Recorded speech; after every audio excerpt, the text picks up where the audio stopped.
À travers le monde, rares sont les artistes qui ont su toucher autant de cœurs et bouleverser autant de vies que Céline Dion.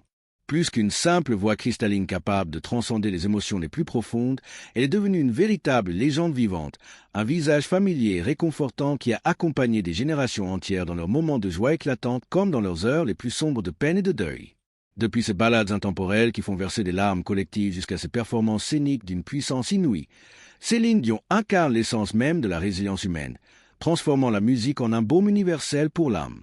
Pourtant, derrière les projecteurs éblouissants, les tapis rouges hollywoodiens et les triomphes planétaires qui ont fait d'elle l'une des artistes les plus vendues de l'histoire avec plus de 250 millions d'albums écoulés, se cache une histoire profondément humaine, d'une intensité et d'une vulnérabilité bouleversantes. C'est l'histoire d'une femme ordinaire, issue d'un milieu modeste, confrontée à des défis inimaginables, la pauvreté, les sacrifices impitoyables de la gloire, la perte dévastatrice de l'amour de sa vie, et une maladie rare qui menace aujourd'hui même l'instrument de son génie, sa voix incomparable. Dans cette vidéo immersive et émouvante, nous allons plonger sans phare dans l'envers du décor, au cœur des émotions brutes, des épreuves impitoyables et des forces secrètes qui ont forgé le destin exceptionnel de cette icône. Nous retracerons son parcours depuis les ruelles ouvrières de Charlemagne au Québec, où elle naît en 1968, comme la benjamine d'une fratrie de 14 enfants, jusqu'au sommet vertigineux de la célébrité internationale, en passant par les joies de la maternité et les abysses du chagrin. Préparez-vous à découvrir un récit qui dépasse de loin les notes de musique et les hits planétaires comme My Heart Will Go On ou Because You Love Me.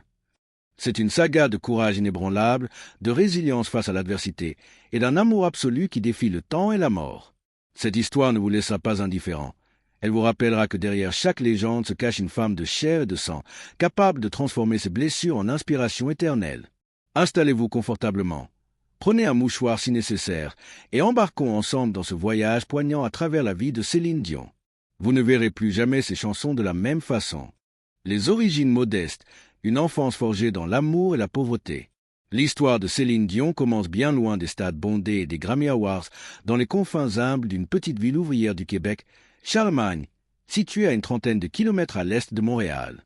Née le 30 mars 1968 sous le nom complet de Céline Marie-Claudette Dion, elle émerge comme la 14e et dernière enfant d'une fratrie impressionnante comptant pas moins de 14 frères et sœurs.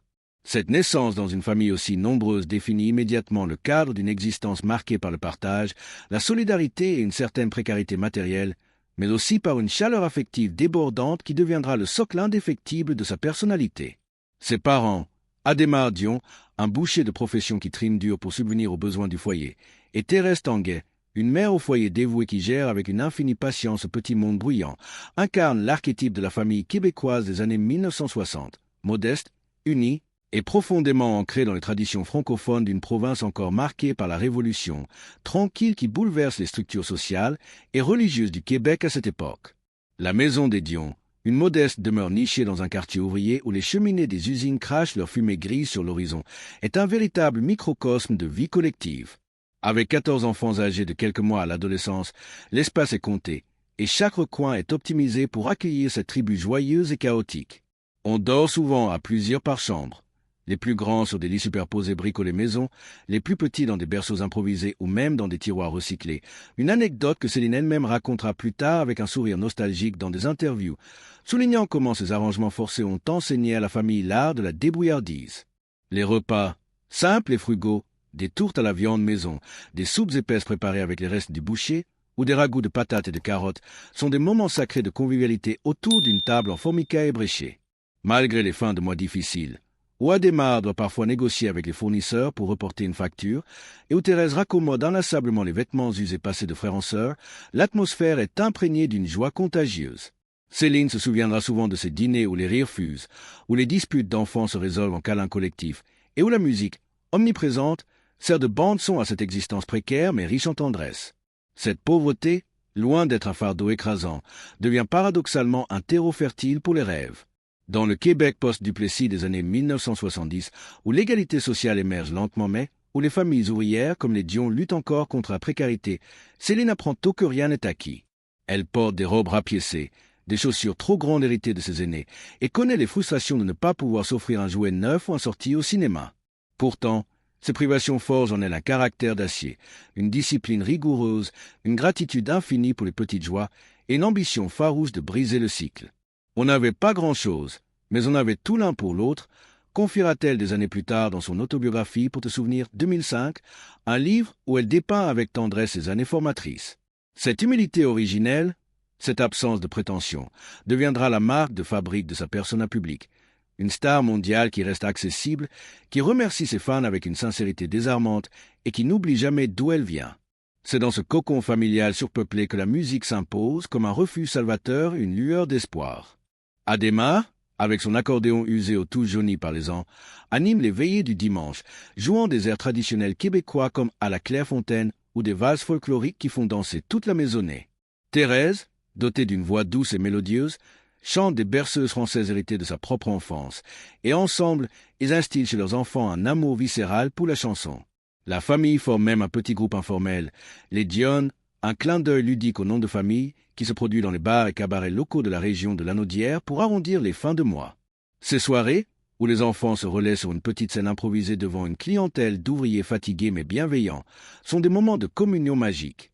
Céline, à peine âgée de 5 ans, monte déjà sur ses planches branlantes, vêtue d'une robe trop grande prêtée par une sœur, et interprète des chansons comme du fond du cœur avec une maturité stupéfiante. Contrairement aux autres enfants qui fredonnent distraitement, elle chante avec une intensité qui électrise l'assemblée. Sa voix, déjà puissante et précise, porte une émotion adulte, comme si une vieille âme s'exprimait à travers ce petit corps frêle. Ses frères et sœurs, impressionnés par ce prodige inattendu, la surnomment vite la petite vedette de la maison. Thérèse, intuitive et protectrice, presse le potentiel exceptionnel de sa cadette et l'encourage à se produire devant les invités familiaux, organisant des mini-concerts improvisés dans le salon exigu. Elle avait cette flamme dans les yeux quand elle chantait, comme si la musique la transportait ailleurs, racontera plus tard l'une de ses sœurs dans une interview pour le documentaire Céline 2019. Ses premières expériences scéniques, loin d'être professionnelles, enseignent à Céline l'essentiel, la connexion avec un public, même restreint, et le pouvoir libérateur de la voix. À l'école, elle n'est pas une élève exemplaire, dyslexique, non diagnostiquée à l'époque. Elle lutte avec la lecture et les matières abstraites. Mais sur la scène du salon, elle se métamorphose. Timide et complexée par son apparence, trop maigre, des dents de travers qu'elle corrigera plus tard, elle trouve dans la musique un exutoire où ses insécurités s'évaporent. Ses années d'enfance, mêlant rire, disputes et harmonie familiale, plantent les graines d'une artiste qui chantera toujours avec l'âme d'une survivante, authentique, vulnérable et indomptable. Pourtant, cette idylle domestique n'est pas exempte de ombre. La famille Dion frôle parfois la précarité absolue, avec Adhémar confronté à des périodes de chômage dans une économie québécoise en transition industrielle. Céline se souvient de Noël où les cadeaux se limitent à des bonbons faits maison ou à des jouets réparés, et de ces soirs où le frigo est vide avant la paix. Ces épreuves, loin d'abattre l'enfant, attisent son désir d'un avenir meilleur. Je voulais offrir à mes parents une maison sans fuite, des repas sans compter les sous, dira-t-elle dans une entrevue avec Oprah Winfrey en 1998. Cette motivation altruiste, née de l'amour filial, deviendra un fil rouge de sa carrière, chaque triomphe dédié à ceux qui l'ont élevé.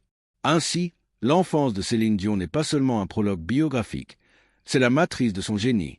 Dans cette maison bondée de Charlemagne, où la musique est à la fois divertissement et survie, elle apprend que la voix peut être une arme contre l'adversité, un pont vers les rêves.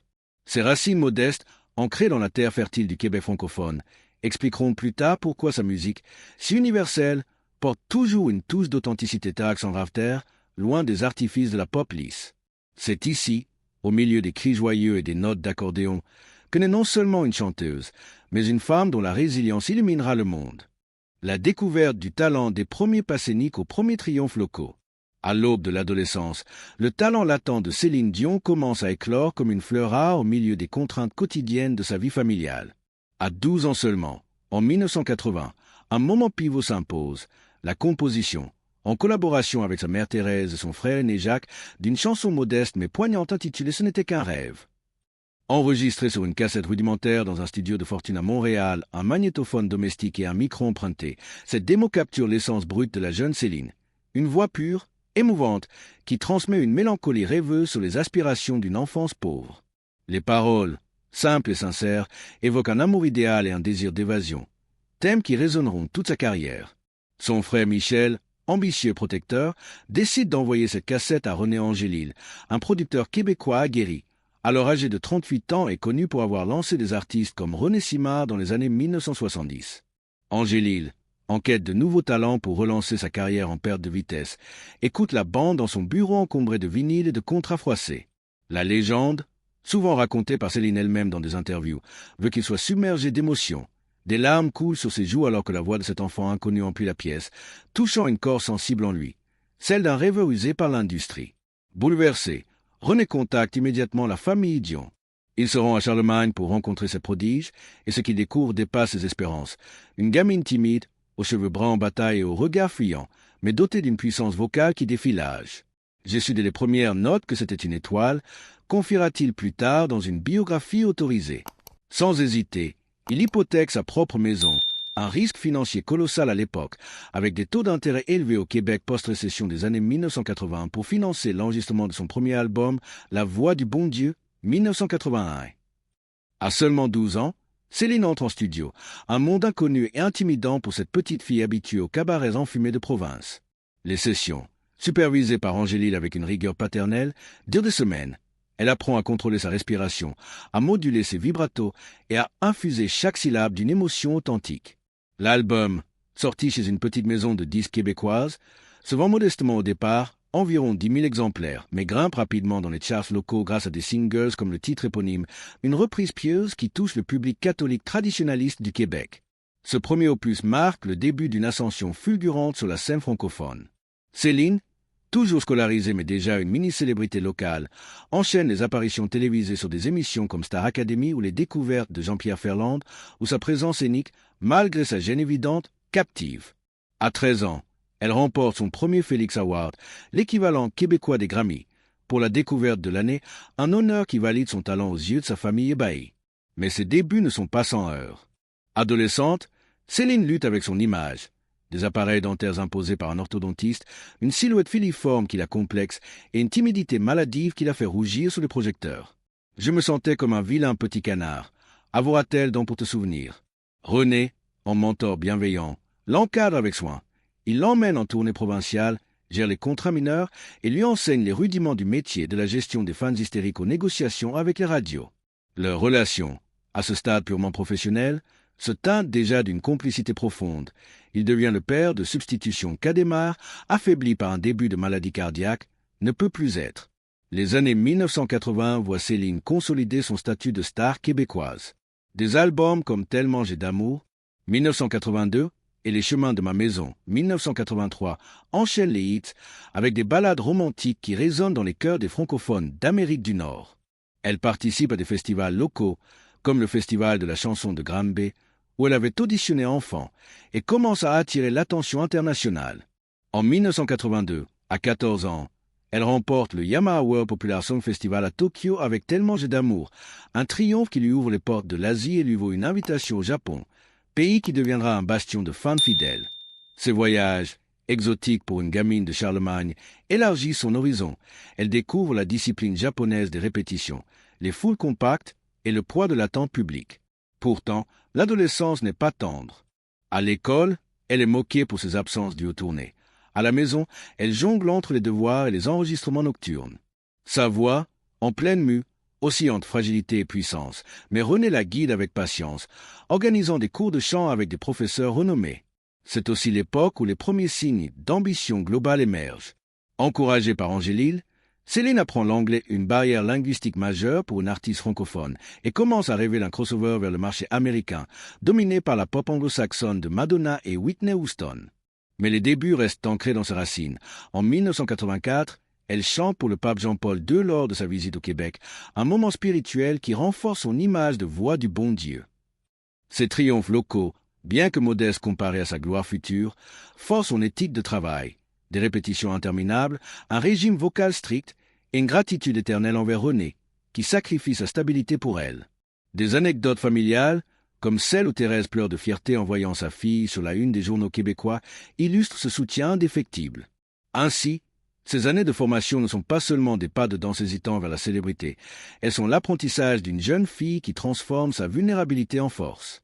De la cassette artisanale à la scène internationale naissante, Céline Dion pose les fondations d'une carrière qui transcendra les frontières, portée par une voix qui, déjà, porte l'écho d'une enfance humble et d'un rêve inaltérable.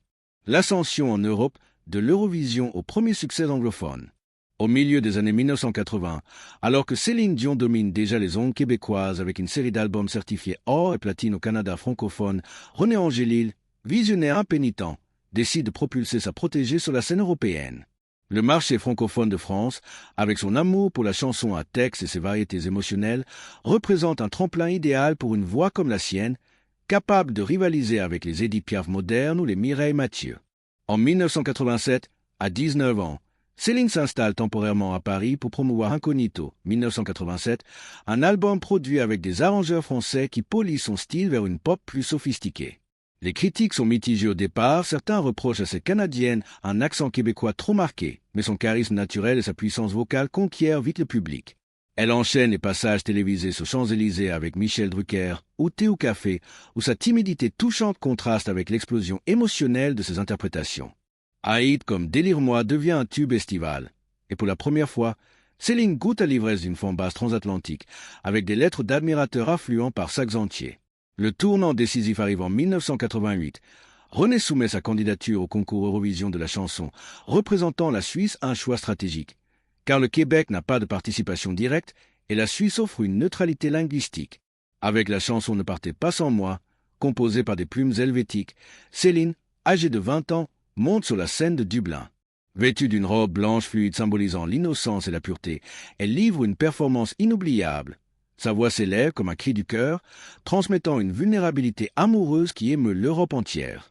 Les commentateurs décrivent des frissons collectifs dans la salle. Le vote final la couronne vainqueur avec 137 points, un score écrasant qui propulse le titre numéro 1 dans une dizaine de pays. Cette victoire, diffusée devant 600 millions de téléspectateurs, marque son entrée fracassante en Europe. C'était comme si le monde entier m'avait entendu pour la première fois, racontera-t-elle dans une interview pour Paris Match peu après. L'Eurovision, souvent un tremplin éphémère, devient pour Céline un catalyseur durable. Elle signe avec CBS Records, futur Sony, et 1995, produit par Jean-Jacques Goldman, deviendra l'album francophone le plus vendu de tous les temps avec plus de 10 millions d'exemplaires. Mais René, toujours en avance d'un pas, c'est que la France ne suffit pas. Le véritable défi est le crossover anglophone, un marché impitoyable où les artistes francophones peinent à percer. Souvenez-vous des échecs cuisants de Dalida ou Sheila dans les années 1970. Dès 1989, Céline enregistre Unisson, son premier album en anglais, avec des ballades mi-tempo comme Where Does My Heart Beat Now, un titre qui grignote les charts américains et lui vaut une nomination aux Juno Awards. Les sessions à Los Angeles sont intenses. Elle travaille avec des producteurs comme Rick Wake, apprenant non seulement les nuances de l'anglais mais aussi l'industrie hollywoodienne, avec ses égos surdimensionnés et ses attentes stratosphériques. À 22 ans, Céline navigue entre deux mondes, la tournée européenne triomphale post-Eurovision, où elle remplit des zéniths à guichets fermés, et les auditions timides à New York pour des spots radio US. Sa voix, adaptable à la fois aux mélodies dramatiques françaises et aux productions pop-rock anglo, devient son atout maître. En 1990, Where Does My Heart Beat Now atteint le top 10 du Billboard, un exploit pour une inconnue québécoise, et ouvre les portes des talk shows américains comme The Tonight Show. Les années 1990 marquent l'accélération. Céline Dion, 1992, et The Color of My Love, 1993, confirment son emprise. Le single The Power of Love, cover de Jennifer Rush, devient un hymne radio, avec sa montée vocale épique qui catapulte Céline dans les stades nord-américains.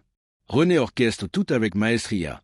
Il négocie des contrats multimillionnaires, protège sa santé vocale avec des coachs exclusifs et gère la presse people naissante qui scrute sa vie privée. Céline, désormais une jeune femme confiante, assume son accent à un French touch qui la distingue de la concurrence lisse. En 1996, Because You Love Me, bande originale du film Up Close et Personal, lui vaut un Oscar nomination et un Grammy, consolidant son statut de diva crossover. Ses succès ne sont pas gratuits. Des nuits blanches en studio, des voyages incessants qui la séparent de sa famille vieillissante. Adema décède en 2001, un deuil qu'elle portera en live émouvant, et une pression croissante pour innover. Pourtant, chaque hit est une victoire sur ses doutes. De la petite fille de Charlemagne à l'artiste qui chante devant 80 000 fans au Forum de Montréal, Céline incarne le rêve américain revisité à la québécoise. Cette phase européenne et anglophone n'est pas qu'une conquête géographique. C'est l'affirmation d'une identité hybride, francophone fière mais globalement accessible, qui par la voix au phénomène titanique.